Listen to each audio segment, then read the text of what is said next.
자, 여러분 안녕하세요. 오늘 이제 선생님이랑 또 같이 볼 질문은요. 10강의 이제 두 번째 질문입니다. 유닛 10의 두 번째 질문이고 다 같이 우리가 또 공부하면서 어떤 내용들이 있었는지 정리해 보도록 하겠습니다. 자, 펜들 다 꺼내시고 준비들 다들 됐죠? 자, 이제 첫 번째로 단어부터 우리가 같이 한번 볼 겁니다. 단어. 계속적으로 지금 먼저 공부하고 있는데요. 15분에서 많게는 30분까지 그 이상은 하지 마세요. 공부하고 바로 이제 내용과 문법으로 넘어가도록 하겠습니다. 자, 그러면 바로 시작해 주세요. 자, 단어 공부가 끝났으면 이제 선생님이랑 같이 문장으로 넘어가기 전에 내용 정리를 같이 하고 바로 문장으로 넘어가도록 하겠습니다. 자, 이번 내용은 이제 예술과 관련된 부분이기 때문에 조금 더 집중해서 우리가 이 내용을 잘 받아들였으면 좋겠어요. 자, 용어가 조금 어렵습니다. 신고전주의라는 내용이 나옵니다. 뭐냐면 말 그대로 새로운 고전주의래요. 특징은 평온하고 단순하고 균형과 조화에 대한 엄격한 규칙이 따른대요. 자, 선생님이 이제 이 신고전주의 그 예술 작품이 뭐가 있을까 이제 생각을 한번 해보다가 한번 찾아봤는데 이 신고전주의에 대한 유명한 작품들이요. 어떤 게 있냐면 봐보자. 좀 어렵네 이게. 1780년대부터 1820년대 사이에 유행한 미술사조인데 조금 이게 쉽지가 않네요. 유명한 작품들은 다비드. 그쵸. 신고전주의를 대표하는 작곡 다비드라고 하네요. 다비드. 아이고. 다. 음. 다비드가 이제 신고전주의의 작가인데 그냥 알아만 둡시다. 그래서 이 신고전주의의 특징이 평온하고 단순하고 균형과 조화를 중요시하면서 엄격한 규칙을 따르는 그림이다. 자, 근데 신고전주의에서요, 이제 우리가 낭만주의로 이제 바뀝니다. 변화가 돼요. 근데 이거의 원인은 신고전주의의 모든 규칙을 깨트리기를 원해요. 자연과의 감정이 중요했고, 강렬한 색채를 사용해서 감정을 표현하고자 했고, 재미있는 그림 주제를 모색합니다. 그래서 여기 낭만주의에는요, 두 가지의 관점으로 바뀝니다. 프랑스의 낭만주의와 영국의 낭만주의로 바뀌는데요. 프랑스 낭만주의 화가는요, 마술 또는 극적인 사건, 영웅적 주제를 그리고 싶어 했었던 게 첫 번째 특징이고, 그 다음 움직임이 가득 찬 극적인 전투 장면들을 그렸고, 인물을 그릴 때에는 용감한 영웅이나 극적인 상황을 그렸다. 이 시대에 이제 유명한 사람은 나폴레옹 요 정도 되겠죠. 일부 화가들은 문학 작품, 자신들의 중동 여행에서 따온 소재를 그림으로 그렸고, 영국의 낭만주의는 야성적이고 신비스러운 야외 풍경이네요. 과학적 접근법을 활용했네요. 그 다음 상상력을 활용했네요. 그러니까 이런 특징들이 있다라는 걸 우리가 확인하고 지문으로 넘어가야 됩니다. 그럼 결국은 마지막 문단에서 무슨 얘기를 하냐면 낭만주의 화가들은 색채와 여러 가지 기법들을 실험해서 자신들의 주제를 표현하는 새로운 방법을 도입했고 후대 인상주의 화가들에게도 영향을 끼쳤다. 그래서 신고전주의와 낭만주의에 대한 내용이 메인 줄을 이루고 있습니다. 자, 여기까지 어떤 얘기하는지 내용 정리되나요? 그러니까 맨 처음 우리가 이제 미술사가 여기에서는 신고전주의부터 시작이 되고요.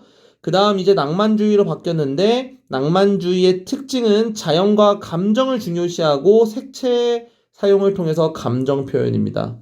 근데 여기에서 이제 프랑스 낭만주의 화가와 영국의 낭만주의 화가에 대한 특징들이 나오면서 이제 이야기가 마무리가 되고 있습니다. 자, 그럼 이제 이 내용을 기반으로 해서 과연 어떻게 내용들이 전개가 되고 있는지 같이 한번 본문에서 확인해 보도록 하겠습니다. 자, 선생님이 오늘 아침에 그 5시쯤 일어나서 새벽 5시죠. 노트 광고를 했어요. 그래갖고 조금 지금 몸이 살짝 아주 조금 피곤한 상태이지만 목소리도 잘 안 나오거든요, 지금. 근데 여러분들을 위해서 한번 최선을 다해 볼 테니까 우리도 조금만 집중해서 공부합시다. 오케이. 자, 예술 운동은요, 생겨나고 사라집니다. 예술가들이 필요를 느낄 때, 표현하기 위해서 그들 스스로를 새롭고 다른 방법으로. 그러니까 이 예술 운동이라는 거는 예술가가 무언가 자신을 새로운 방법으로 표현할 필요성을 느낄 때 생겨나고 사라지는 겁니다. 오케이, 이해 갑니까? 그럼 예술 운동이 언제 생겨나고 언제 사라지는지 우리가 내용 정리하면 되겠다. 그쵸? 문법 중요한 거 없습니다. 넘어갑니다. From the mid-80s 18세기 중반부터 19세기 초반까지 신고전주의는, 이 단어가 네오클래시즘이 신고전주의예요. 이 신고전주의는 주된 스타일 양식이었습니다. 유럽 예술의 주요한 양식이었습니다. 신고전주의라는 그 말 그대로의 그 단어 그대로는 의미했습니다. 무엇을 의미했냐면 새로운 고전주의를 의미했습니다. 자, 여기 이제 중요한데 그것은 불렸습니다. 이름이 붙여졌습니다. 왜냐하면 예술가들이 만들려고 노력했기 때문에 그림과 어떠한 조각품들을 그 고전적인 방식에서 고대 그리스와 로마의 고전적인 방법으로 그림과 조각 작품을 만들기 위해서 노력했기 때문에 신고전주의라는 이름이 만들어졌다라는 거죠. 자, 그러면 지금 이게 신고전주의라는 이름이 만들어지게 된 원인에 대한 부분이잖아요, 지금. 그죠? 그래서 because 이 부분 쫙 밑줄 치고 이제 이 부분에 해당하는 내용을 선생님은 빈칸으로 짚고 넘어가겠습니다.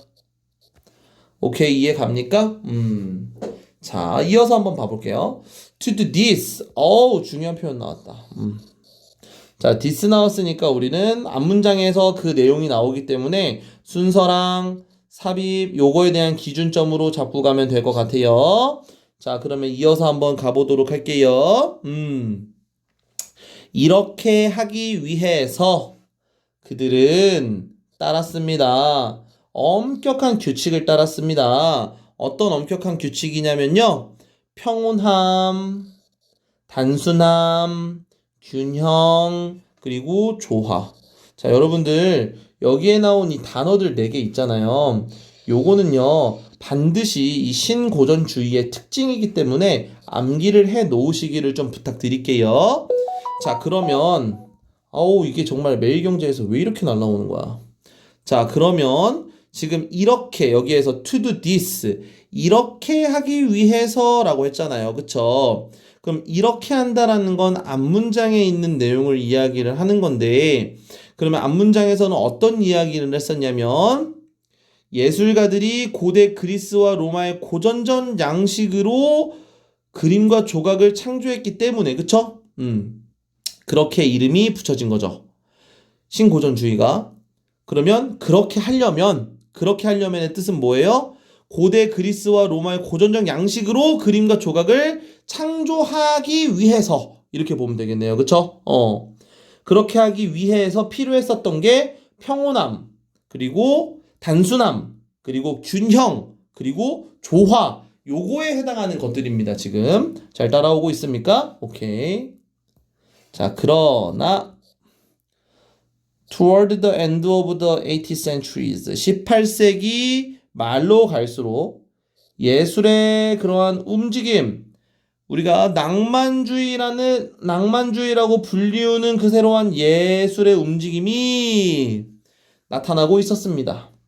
자, 여기에서 이제 이렇게 불리게 되는 거기 때문에 ing는 안 된다라고 확인하시면 될 것 같네요.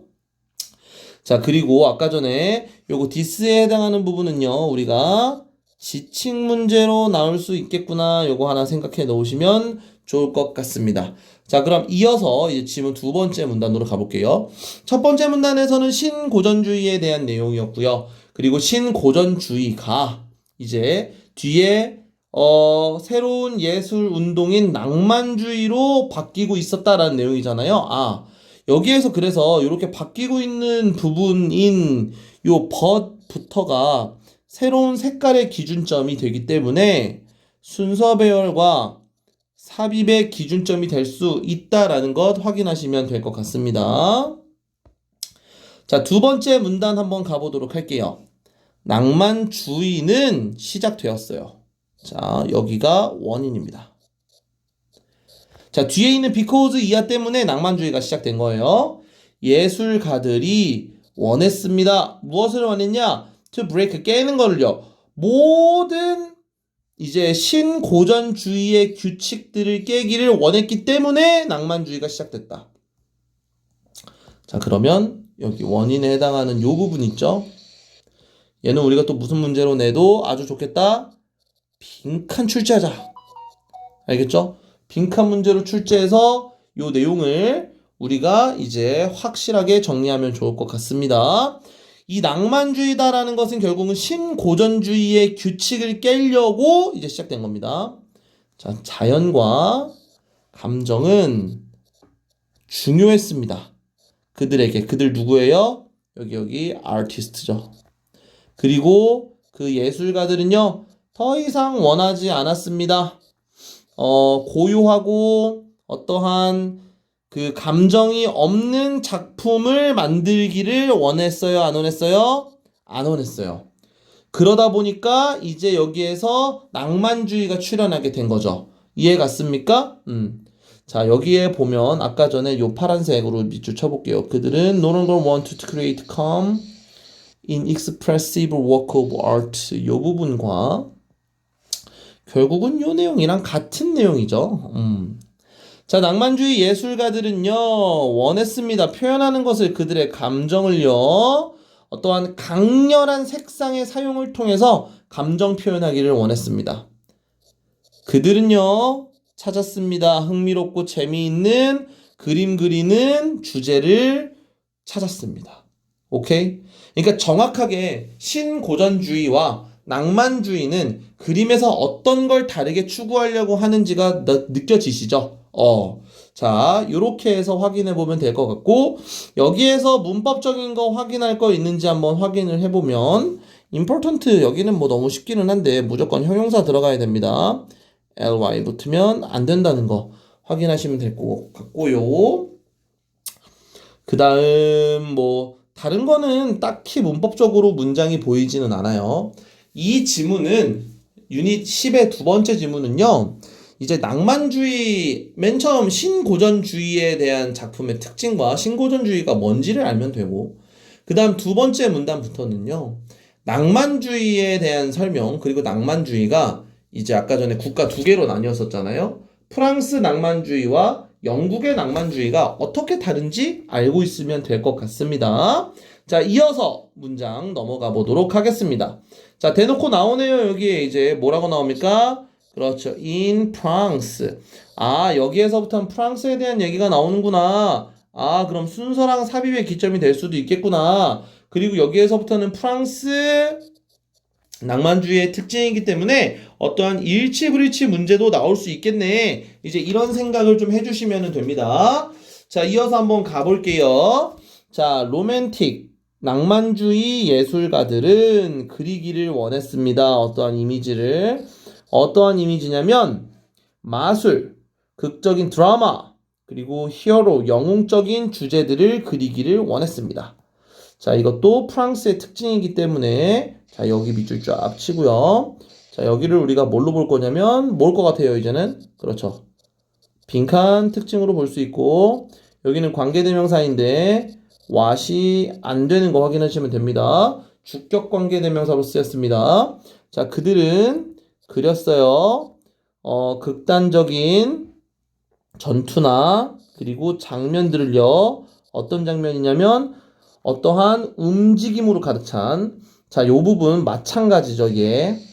자, 이제 요 내용과 여기 위에 있는 내용이 같은 내용이고요. 선생님은 요 부분을 빈칸으로 또 출제할 수도 있고 또는 요 움직임이라는 거를요 어휘 문제로도 낼 수 있을 거다라는 생각을 하고 지문을 봤습니다. 자, 때때로 그들은 그렸어요. 개인들을 나폴레옹 같은 사람들을 그렸고요. 나타내면서 무엇을 나타냈냐면요. 그들을 as a courageous heroes 엄청나게 용기 있는 영웅으로서 그들을 나타내면서 그림을 그렸다는 겁니다. 자, 여기에서 이 내용 이어서 보면 at other time 다른 때에 갑자기 여기 sometimes 나오고 그 다음 다른 때가 나오기 때문에 이 부분을 순서와 삽입의 기점으로 우리가 확인해도 되겠죠. 다른 때에는 그들은 그렸습니다. 극단적인 어떠한 상황을 그렸는데 such as 뭐뭐 같은 이에요. 뭐와 같은 그쵸. 상처 입은 군인들과 같은 극단적 상황을 그렸습니다. 그쵸. 근데 여기에서 surrounded 둘러싸인 거죠. 뭘로 둘러싸였습니까? 그쵸. 구름과 연기에 의해서 둘러싸여진 상처 입은 군인들과 같은 그러한 극단적인 상황을 그렸습니다. 이해 갔습니까? 자, 여기에서 이제 순서 삽입의 기점이 된다라는 거 잘 확인해 놓으시면 될 것 같고 몇몇 또 예술가들은요 그렸습니다. 소재를 어디에서부터 문학작품이나 그들의 여행에서 어떤 여행이냐면 중동 여행에 대한 그런 부분을 그림으로 그렸다라고 하네요. 오케이. 문장의 구조는 비교적 그렇게 복잡하지 않거든요. 문법적으로는요. 아까 이야기한 것처럼 여기 이 두 번째 10강의 두 번째 지문은요. 국가별로 그리고 낭만주의, 신고전주의라는 이러한 큰 특징들을 구분하는 게 가장 중요할 것 같습니다. 자, 그 다음 이제 지문으로 넘어가면요. 문장으로 넘어가면 이제는 어디에 대한 내용이 나오겠습니까? 그렇죠. 영국 나와야죠. 영국 낭만주의 예술가들은요. 주로 그렸습니다. 무엇을 그렸습니까? 야외 풍경을요. 자, 신고전주의 화가와는 다르게 그들은 선택했습니다. 무엇을 선택했냐면 어떤 풍경인데요. 어떤 풍경을 선택했냐면요. 조금 더 야생적이고 신비스러운 풍경을 선택했습니다. 자, 그럼 여기서도 확인해야 되는 게 그들이 선택한 요 부분이지. 이제 영국의 낭만주의 화가들의 특징이기 때문에 빈칸 문제로 충분히 나올 수 있다라는 것 확인하시면 되고 여기는 what은 절대로 안 된다 라는 거 확인하시면 됩니다. 자, 이어서 가보도록 할게요. 자, such as John Constable과 같은 그러한 예술가들은 사용했습니다. 과학적 접근법을 사용했어요. 오, 좋습니다. 여기에서 이제 새로운 인물이 나왔잖아요. 근데 그 인물이 나오고 여기에 보면요. he가 나오거든요. 그럼 이 he를 지칭하는 건 당연히 예술가 존 컨스터블이잖아요. 그래서 여기를요. 순서랑 삽입의 기점으로 볼 수 있는 단서가 되는 부분이 될 수 있습니다. he가. 자, 그는 연구했습니다. 무엇을 연구했냐면요. 구름의 형상과 그리고 구름의 형상을 연구했고요. 그리고 어떻게 빛이 바뀌는지 뭐에 의존해서 날씨, 기상 조건에 따라서 기상 조건에 의지하여 어떻게 그 빛이 바뀌는지를 연구했고 그리고 구름의 형성을 연구했습니다. 오케이, 이해 갔습니까? 근데 또 여기 다른 예술가가 나오네요. 서치 에즈 윌리엄 터너와 같은 또 다른 예술가들은 자, 그럼 또 다른 예술가 나왔으니까 여기도 순서와 삽입의 기점 되겠네요. 이러한 예술가들은요. 만들었습니다. 어떠한 사진을요. 그들의 무엇으로요? 상상력으로 우리가 그림을 그렸어요. 그리고 상상력으로 만들었는데 그리고 여기에 보면은 스노우스톰 그쵸? 눈보라와 바다 경치도 페인팅 그리면서 뭐로 함께 그렸습니까? 어떠한 혼합물이죠? 구름과 눈과 불과 그리고 바다의 뒤섞인 그러한 눈보라와 바다 경치를 그렸다라는 거죠. 이해 갔습니까? 여기에서 등장인물 두 명이 나오네요. 윌리엄 터너와 그리고 여기에 존 콘스터블 이 두 사람의 그림의 특징 그리고 요게 하나의 문장과 문장 삽입과 순서 배열의 기준점이 될 수 있다는 것 확인해 주시면 좋을 것 같습니다. 자, 그 다음 이어서 마지막 문장으로 넘어가 볼게요. 한번. 자, 로맨틱 페인터들은요. had an important influence on later artists. 후대 화가들에게 중요한 영향을 끼쳤습니다. 왜냐하면 그들은 실험했습니다. 색채와 다른 기법에 대한 실험을 했기 때문에 그들은 새로운 방법을 도입할 수 있었어요. 나타내는데 그들의 무엇을요? 주제를. 그들의 그러한 영향은 보여질 수 있습니다. 어떤 작품에서 어떤 작품이냐면 후대의 인상주의 화가들의 작품에서 볼 수 있습니다. 자, 여기까지 이제 내용 정리를 한번 해봤습니다. 이번에는 이제 미술과 관련된 내용이었기 때문에 각각의 시대적인 특징을 우리가 잘 확인하는 게 아주 중요한 지문의 핵심이 될 것 같습니다. 그리고 그 내용에 따라서 특징적인 부분들을 우리가 각각의 시대에 어떻게 연결하느냐 그리고 그 순서 문제나 삽입 문제의 기준점을 얼마나 잘 파악하느냐 이게 되게 중요할 것 같고요. 여러분들이 이제 중간고사가 이제 다음 주에 명절이니까 하늘고등학교 같은 경우에는 그래도 아직 한 3, 4주 정도 남았는데요.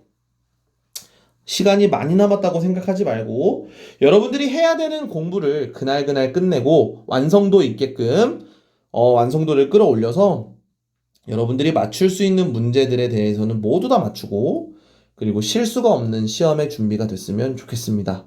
자, 오늘 10강의 두 번째 지문 여기까지 정리하고요. 선생님이랑은 또 다음번 지문에서 만나도록 하겠습니다. 자, 그럼 오늘도 우리 열심히 한번 공부해 봅시다. 자, 화이팅입니다.